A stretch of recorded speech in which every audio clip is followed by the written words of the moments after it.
As you can see there, we've got Sidney Crosby and Nathan McKinnon on the red carpet walking in for the 2025 ceremony. A little look into the future there. Now, the first, we're going to try and go like least sexy to sexy in terms of the awards. So without further ado, let's start with the Selke Trophy. And, you know, this is not a one that people are going to spend. We're not going to spend a lot of time here. I feel like it's because, you know, the way it was Patrice Bergeron's award forever, and then Barkov and Kopitar were kind of the other nominees. Now that Bergeron's retired and Kopitar's getting up there in age, this is Barkov's award to lose at this point, unless he gets hurt. If he were to sustain an injury that would kind of take him out of the running, you know, who else are you looking here on the list? To me, I feel like it has to be Nico Hischier. I don't know how Matthews has gotten there. Not that he's not a Selke, but I don't think of Matthews as a great all-around player or a defensive specialist, one who can play in his own zone as well. That's just not. I don't know. Maybe I'm wrong. Maybe a Leafs fan will hate tweet me, but I agree with you. It's Barkov's to lose. He fits the role of exactly what Patrice Bergeron was doing for so many years, which was, you know, very effective in his own zone, plays every type of situation. You can trust him on the ice. It doesn't matter where. And then you never have to worry about Barkov and what's going on. You just kind of you just send him out there and you're like, hey, go ahead. And that's the same thing for Nico Hischier. I'd agree. Hischier, if it's somebody else, especially with all the expectations in Jersey, a little bit more of a spotlight on the team this year. So yeah, that would be the guy if it's not Barkov for me. Yeah, he's another guy that kind of has to stay healthy. I mean, he's had injuries throughout his year of not being able to finish the full season. But I agree with you guys. I think it's Barkov's to lose, and Nico Hischier at plus 900. I'll take that. All right, easy enough. So if you're not going to bet Barkov because it's not really good odds there, maybe Nico Hischier gets you there. That's the Total Hockey Now consensus pick if it's not Barkov for the Selke. So we move right along to the Rookie of the Year, Calder Trophy. Let's see here. So, you know, like last year, you kind of knew Bedard was going to get it. We've tried to make the case for our buddy Devon Levi. That didn't really work out too well because we said goalies, if they get hot, teams, you know, that can steal some votes. And if Bedard got hurt, it would open the door. He didn't really get hurt for enough, and he just kind of ran away with it. If you were going to go with a goalie candidate this year, it would be Dustin Wolf. But as you can see there, plus 2,400. And I think Calgary is going to kind of go with a 50-50 split, not overwork them too much, even though Dan Vladar is the backup. So, you know, it's Celebrini's award to lose. If Mishkov plays a ton and Tortorella doesn't, you know, play too many games with him on the bench, you know, the same odds as Celebrini. So you can see they're the two odds-on favorites. For me, if it's not one of those two, it's Logan Stankoven, because Dallas is going to rely on him. He kind of had a little bit of a coming out party during the end of the season last year for Dallas. He's going to be on a good team. He's going to have good players around him. So he's going to be able to produce while that focus is on other guys. So if it's not Celebrini, if he doesn't have a year like Bedard last year or close to it, or doesn't get hurt, or if he does get hurt, I should say, I would lean towards Stankoven. I mean, not much better odds than the top two there, but I would lean that. I want to take Michkov, but yeah, that Tortorella dangling right in front of him is concerning as well. But you know, what about Hudson? You know, at plus 700. Chris, give us a little bit on that. Come on. Yeah, make the case. I mean, first of all, plus 700 is down. Like the odds are slowly coming down, because I remember you could get him at a probably up there in the 30-1 kind of range. And I think people are starting to realize that the kid is for real. Here's the one thing I will say. I find it interesting that Celebrini and Michkov are the same odds. I would have Michkov ahead a little bit just because he has played in the KHL, which is a professional league no matter what.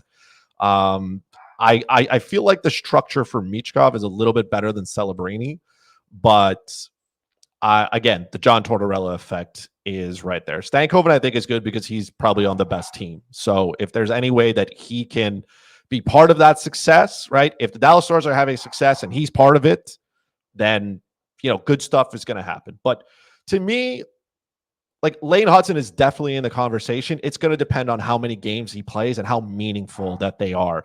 And the advantage here for a defenseman is just that it's so hard to play the position as a rookie, right? Like, it is exceptionally hard. Like, Brock Faber was at a great conversation last year, and there are people who believe that he should have won it because of the position that he played, on the team that he played, and everything. He had 47 points, right? 8 goals, 39 assists. Really, really good. Nothing else really stands out, but he played a healthy amount of minutes. And like those are good numbers. He played 82 games. So for Hudson, like I think that he can get more than like 45 points? Yes. It's going to depend on obviously how much power play time he gets and how responsible is he going to be on the ice? Because this is still a team game. So Marty St. Louis is not going to truck him out there so he can get burned by professional hockey players every second. The good news is he has elite footwork. So he's all over the ice. And at some point, they're going to try to rein him in and say, hey, man, this is the structure. This is how we play. But I hope they don't take away that creativity from him because that's what makes him the player that he is. But if he starts racking up points, if he starts, doing what a lot of us think he can do, I think that's a money bet right there. I expect that odd to keep dropping. I expect it to see it at plus 600 at some point, maybe plus 550.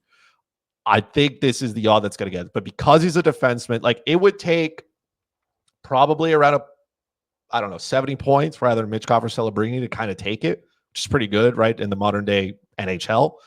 But like if Lane Hudson finishes, I don't know, with like 45, 46 points, playing 23 minutes a night, 24 minutes, good power play points, top 4 pairing, I don't know how you take it away from him at that point. It's going to be really, really hard. A couple names I just want to point out on that list. Normally, when you have 2 guys from the same team, they can hurt each other. And we have a couple examples that here with the Sharks. I think if Will Smith has a big year, that could eat into Celebrini's votes to a certain degree. However, you see Maverick Bourque's name up there. I don't think it has that effect on Logan Stankoven. I think because he already has been introduced to the public a little bit, I think he's gonna be expected to kind of step up and fill some of the void. I know Wyatt Johnston is expected to fill the void of Pavelski, but maybe Stankoven kind of bumps up on that list a little bit too there. So in terms of roles. So, and the other thing I wanted to just before we move on from the Calder Trophy, Philip Gustafson in Minnesota has been going as a late round goaltender in drafts. The fact that Jesper Wallstedt is on this list gives me a little reason to caution, even as a emergency third goalie on your fantasy roster, maybe there's other ways you can go besides Gustafson there. So we'll see how that goes. And of course, Askarov on that list as well. But I think that's going to be, he probably gets like a 50-50 split between him and Mackenzie Blackwood or whoever is going to be the goalie for the Sharks, the other goalie this year. They did get Vitek Vanacek as well. Looking at the Jack Adams Award, last year it was taken home by Rick Tocchet. Don't see him on the list here. Sheldon Keefe, the odds-on favorite. Don't know why Travis Green is number 2. That is throwing your money away. I could see an Andrew Brunette in Nashville. They've got the team this year. He's got to be the one to coach it now. The guys I'm looking at, would be Chris Knobloch, Craig Berube, or Andre Torizny. If Torizny gets the Utah Hockey Club in the playoffs and voting happens at the end of the regular season, it's going to be too good of a story to ignore. Another coach would have to have an insane season for it to not, in that first season, technically not an expansion team, but relocated team, all that stuff. Looking at Berube, because it's the Toronto, if the culture has changed there and it's visible in the way they play, I know that it's voted on at the end of the regular season. So playoff success doesn't factor in here. I think if the vibe is right and people are happy with how things going in Toronto, he gets a boost there. Knobloch maybe gets it if there's no other clear-cut favorite. He kind of gets it on a year delay because he should have been a guy considered for it last year. If Tocchett's not there, maybe Knobloch wins it last year. So those would be the 3 guys I'm zeroing in on. Yeah, for me, Sheldon Keefe is kind of right place, right time right now. The Devils were very disappointing last year, following a playoff appearance the year before that. And now he comes on to this team that's kind of been reset, finally has a goalie, got some good defense, and are looking to stay healthy. So seeing him at the top is, I would not doubt that. I'm looking also at Andrew Brunette plus 900. He was the runner-up last year. So to see him get this opportunity, especially as I thought he would have been the Devils head coach and they would have gotten rid of Ruff the year before. But, there goes that. But I also like the plus 1,200, like you said, with Craig Berube. I think that if Toronto, gets into the playoffs, plays way better than they did last season, new coach, new digs, I think those are my three there: Brunette, Berube, and Keefe. I want nothing to do with the left side. I'm going to be straight up here. Like, for me, for any of those coaches to win it, like for Keefe or Brunette or Berube, they'd have to have 50 plus wins in a season for it to even make sense. Because those are good teams, right? Like, we expect them to do well no matter what. If they didn't do well, it would be a shock, right? So to me, I feel like if they do well, you're like, okay, right? You have an abundance of riches and you did exactly what you thought you should. Yes, there's some coaching in there. I'm not taking anything away from them, but it's not shocking. How Travis Green is at plus 800 is absolutely wild. I double checked that. FanDuel's just stealing your money right there. If you place a bet on Travis Green, please send an essay as to how you thought that was a great idea. For me, it's Andre Tournier. And it's Steve Carberry for me. Again, I want to see like coaches that can take teams and bring them somewhere. I would even throw Lindy Ruff on that team. Like the Buffalo Sabres are like, we're hoping they get somewhere, but this is a team that's trying, right? And you bring back Lindy Ruff. And if the Sabres make the playoffs or exceed their expectations, I feel like some of that is coaching, right? The same thing with Carberry. You're taking a Washington team, like they were not very good last year, right? They were not. And they made the playoffs because every other team couldn't, right? But if you take that team and you secure a spot and you deserve it with some of the players that they brought in, like that's a team that struggled to score goals. They struggled to generate shots. You know, now Ovechkin's getting older, so they bring in other players to try to support that. There's something there. But Tournier is definitely the one with all the hype around Utah. They are a good hockey team. But now they also have ownership behind them that's willing to spend money and help them bring it. So now it's putting the pieces together. And Tournier's had a lot of successes at all the different levels that he's gone to. You don't have to worry about playing in a college rink and is the team moving and all these other distractions. Now it's like, hey, this is your home. This is what we got. There's a ton of buzz. Bring it home kind of thing. And again, those to me are the better odds. They're plus 17, right? Plus 1,700 on both is really good. I would sprinkle in a little bit on Lindy Ruff just because he's going back to a very familiar spot. The Buffalo Sabres at some point have to take a step. But that's what but again, on the left side, it's just nothing there is really screaming to me, yes, value. Like if the Leafs make the playoffs, great. Like, okay, they've been doing that consistently. That's not the problem, right? So they would have to do something just out of this world for it to be like, wow, that coaching change really made a change, So I'll go with the value on the right side. More of a like kind of throwing darts here, seeing what we hit. One other thing about the Utah Hockey Club, they're going into the Delta Center this year, and there's a 16,000 seat arena, and apparently about 6,000 seats are obstructed. I know people aren't happy about that. Everything kind of happened very quickly with moving the team. They're already trying to scheme up ideas on how to improve those sight lines, including like lifting the level of the ice, the playing surface a little bit. So give them time. It's still, no matter how, however it's going to be in Utah, it's still better than what it was going to be in Arizona this year. So they basically took a team before they won it. Like Ryan Smith said it, they were hoping this would go on like next year so they can prepare. So they've taken all of this, they've ran with it, they've done the best that they could with the time that they have. I get that there's obstructed seats and it's not ideal, but that's not that's not a place for hockey. It wasn't built for hockey, right? It was built for basketball. So now they're trying to say, hey, how can we accommodate this without having, major renovations during the year? So, and like you said, Adam, literally anything is better than what was going on in Arizona. So when you're sitting in your obstructed seat, just remember that Arizona had half the capacity, even without the obstructed seats. So if you have like 11,000 seats, Arizona had half of that in a college barn. So be nice to them. Be nice to the new people there. Be nice to the new team. Now, no bling bling checking in. He goes Stankoven for his Calder pick there. Why don't we head on over to the Norris Trophy, talking about the defenseman there, and a lot of good names up on the list. For me, I think this is the year Evan Bouchard. I maybe gets the recognition here. That's my pick.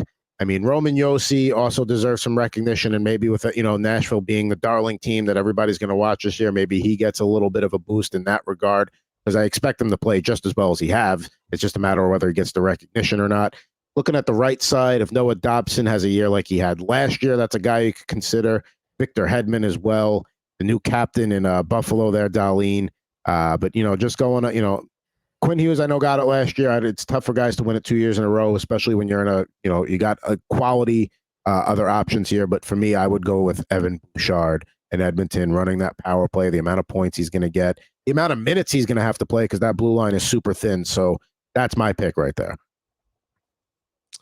It's like the Norris is not what it's traditionally anymore, because like you don't have to be the best overall defenseman. It's basically which defenseman has the most points now. That's kind of what they're looking at. So I can understand the argument for Evan Bouchard, but I would need him to, like, he'd have to flirt with like 90 plus points for it to even make sense, right? Kind of like what Erik Karlsson did that 1 year where he wanted, like, you knew he wasn't the best defenseman, but he racked up the most points, and that's how he got the award. So there are a lot of better overall defensemen than Evan Bouchard, right? So again, yes, he plays on the best power play in the world, and he might have to play more minutes, but are those minutes going to be meaningful? Is he the best like overall defenseman?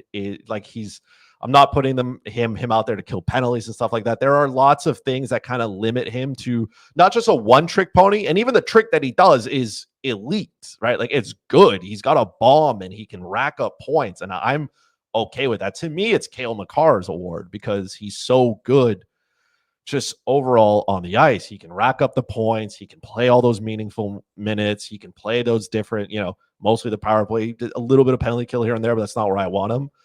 But to me, it feels like another Cale Makar one. But I don't think that there's enough recognition for the guys like Miro Heiskanen, the guys like Noah Dobson, the guys like Victor Hedman and Dahlin. Those are guys who play meaningful minutes on teams that need them. They make their team better when they are on the ice, right? Cale Makar makes his team better on the ice. He also plays a ton, so he has no choice. I don't know if Evan Bouchard makes his team better when he's on the ice. I don't think he hurts it too much, but I don't think he changes the pace of play when he's on the ice. We got Parker the Under Better checking in on the chat. They should give the award for best defenseman to the best defensive defenseman and stop giving it to the top offensive defenseman. Now, an idea I had when we talked about Norris Trophy odds last year is just make a new trophy. Just make a new award for best defensive defenseman. It's really not that difficult. There's not that many awards to give out. Just make a defensive defenseman award. Give these second, third pairing guys that, the penalty killer defenseman, give them a little love too. If I'm looking at all those players, a lot of them would play for their country, right? And they would probably play meaningful minutes. I'm not saying Evan Bouchard wouldn't, but I don't think he would be the guy who's out there really late trying to protect a 3-2 lead. That's not him, right? And I think that's what hurts him here. But because this award is so heavily weighted on points, yes, there should be an award for the best overall defense. There's so many advanced stats that can help you with that as well. Just give something to the guys who actually play the position. Just not plus minus. No. Plus minus is a made up number. Remember that. I like what Parker's saying, and for that reason, I'm going to sprinkle plus 1,500 and drink some of that Fuzzy Chris juice on Rasmus Dahlin. All right. 174 hits, 154 blocks last season. He's the captain now up in Buffalo. I'd like to at least see him get into the top 3, be a nominee for sure. But, plus 1,500 with Rasmus Dahlin, I don't think you could go wrong there. I think he's the best option out of that, right side to me, if I'm taking a chance on one of them. Those are our picks for the Norris Trophy amongst the Blue Liners. Now let's head to the crease. Defending winner Connor Hellebuck at plus 600 odds on favorite. Also Igor Shesterkin and Jeremy Swayman, who has yet to do anything with the Bruins yet this season. The 3-way tie for odds on favorite. There goes Sorokin at plus 900, Demko at plus 1,000. Then you get to the right side. Jacob Markstrom plus 1,100, Vasilevsky plus 12, and then all those guys right there plus 1,500. Shesterkin's in a contract. They're talking contract for Shesterkin, so that contract can come into play a little bit in terms of maybe performance. Although I don't know how much higher Igor Shesterkin can go because he already plays at a pretty high level. Connor Hellebuck could repeat. If I'm looking at a name on the right side, I'd probably go Vasilevsky because he's going to have the full season, so he'll have better numbers over the course of the full season and won't have that adjustment period when he came back. And I believe it was early November last year. So he didn't really get going until like Thanksgiving, December. So he has a full season. He's going to get the lion's share of the workload. Love the 12-1 there on the right. He's going to be an important part of that Tampa Bay team. So that would be my pick on the right side. What do you got? Let's go to Chris next. What do you got? Man, I guess if I have to pick one from the left side, it would probably have to be Igor Shesterkin. Demko, I can't trust. Sorokin, I'm just not there yet. Igor Shesterkin plays on the best team out of all those goalies on that side. Swayman, who knows with his contract. Connor Hellebuck is a great bet every year. There's just no value in specifically a plus 600 for it. And to me, the New York Rangers are a better team than the Winnipeg Jets, and that just that's just math. On the right side, I mean, I get Jacob Markstrom's getting a lot of love there, and I think that's fair. I just don't know if he's better, right, as he gets older now than any of those guys on the left side. Vasilevsky is always still a good bet. I'm interested in those guys that are plus 1,500. Like Jake Ottinger is there. This is a goalie that goes top 5. So why is he there? UC Saros getting no love, considering like there's no real backup there. I'm not worried about Scott Wedgwood stealing stars for him. That team is massively improved.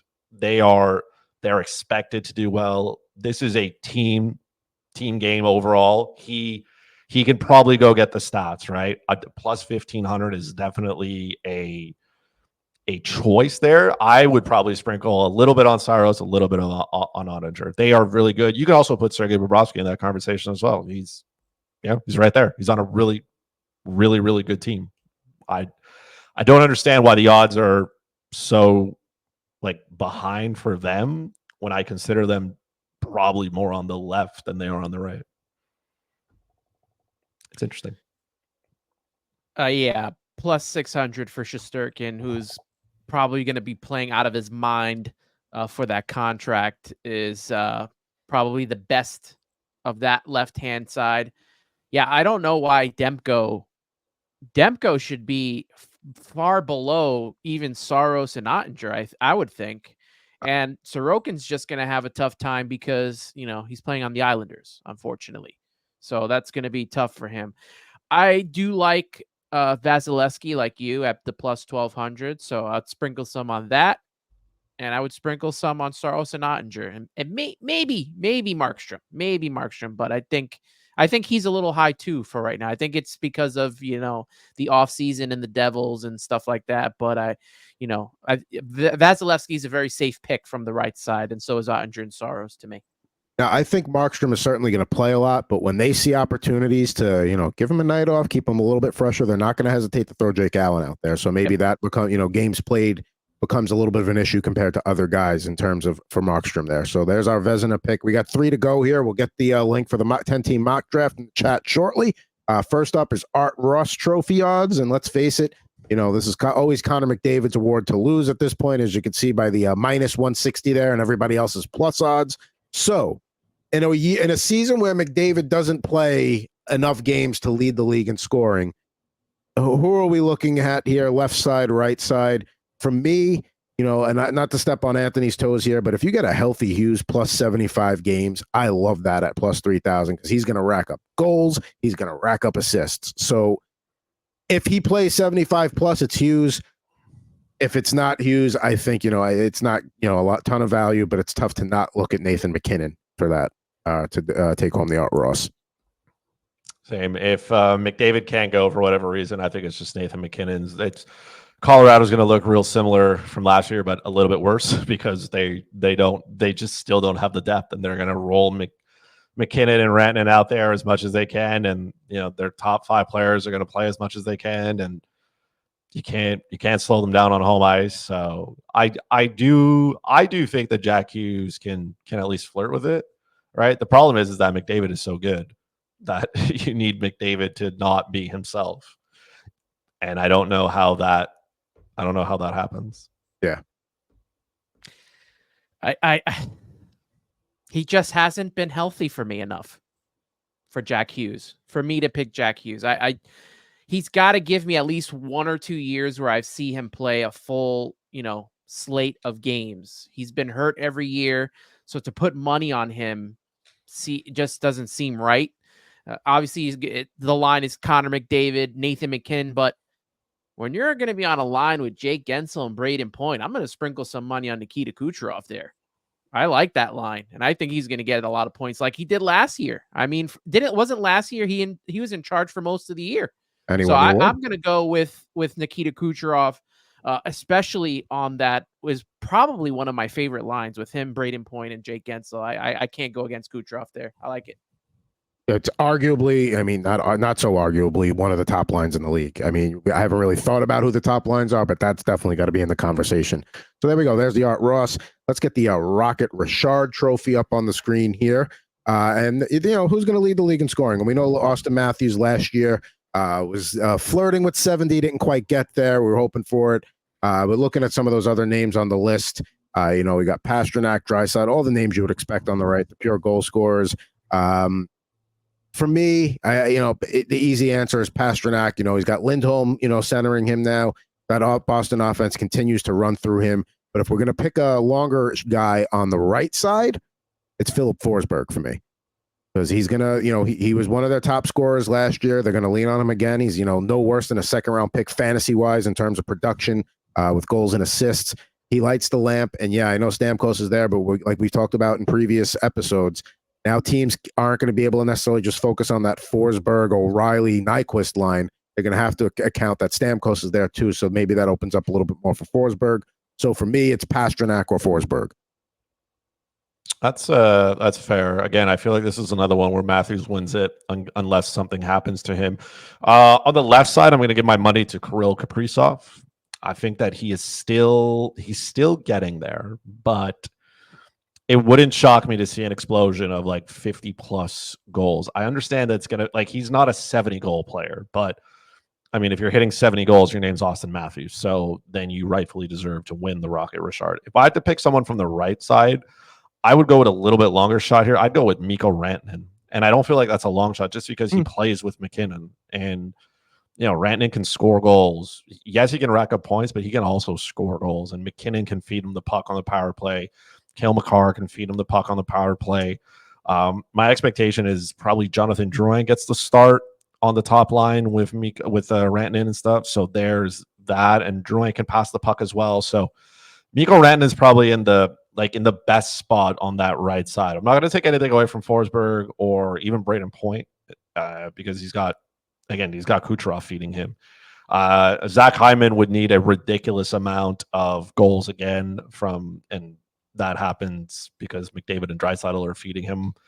But I like the value on Rantanen at plus 3,000 just because he can score goals. But again, this is Austin Matthews' award to win. Just dropped the link for our mock draft, our 10-team mock draft banger league coming up here in just about 5 minutes, plus, the few minutes before the draft actually begins when you're in the waiting room. So if you want to get in, copy that link, get on into Yahoo, and join us for our final mock draft of the summer. So there's the Rocket Richard talk. Let's now we close with the Hart Trophy. And, McKinnon's the defending, winner of this award. And it's all the names you would expect to be on the list here. For me, I think maybe this is the year for Austin Matthews. Or if Jack Hughes is 75 plus games and produces the way we do, I think gets nominated. I don't know if he gets there. If Kucherov can drive that line again, you can certainly consider him. But for me, I got to go Matthews here. I just think that if Berube does what I think is going to happen in Toronto, it'll be another big year from him. That's my pick on the left side. Looking at the right side, I don't know if there's really anybody there I would look at. Maybe Matthew Tkachuk as an absolute long shot, but for me, it's Matthews. I am too. Chris is a wild guy. I'm a Leafs guy this year. So you feel free to ridicule me throughout and at the end of the year. Well, also makes sense, the story, right? I mean, he becomes the captain, wins the MVP award, takes the Maple Leafs to the playoffs again. I think that, and this is all in-season stuff, so I could see Austin Matthews getting in. And like you went with Jack Hughes, I'm going to go with Nikita Kucherov again. Plus 1,800, I like that. Like I said, I like the line, and I think he has an opportunity. I mean, he was the best player for most of the season last year, and I definitely could see him getting even better with that top line. Again, on the left side, this is Connor McDavid's award to win. He's literally the best. He's too good for the NHL. Imagine being too good for like the 0.1% of the world. It's just something I could never fathom. If it's not McDavid, I'm gonna spread a little bit on Kucherov.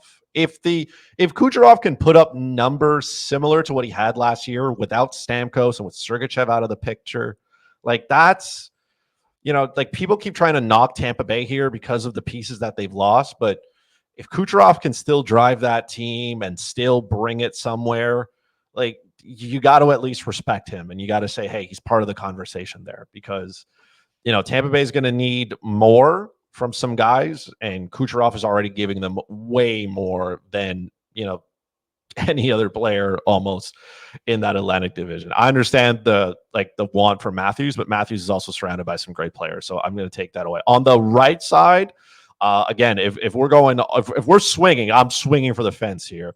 Connor Bedard is the guy I would take. If the Chicago Blackhawks are anything more than absolute toilet water, then it's probably because Connor Bedard did something. It's probably because of him, because he's dragging this team to whatever it needs to be. You know what I mean? So, it's one of those things.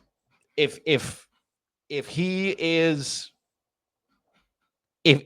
good in any way, shape, or form, then it's his age, the team that he plays on.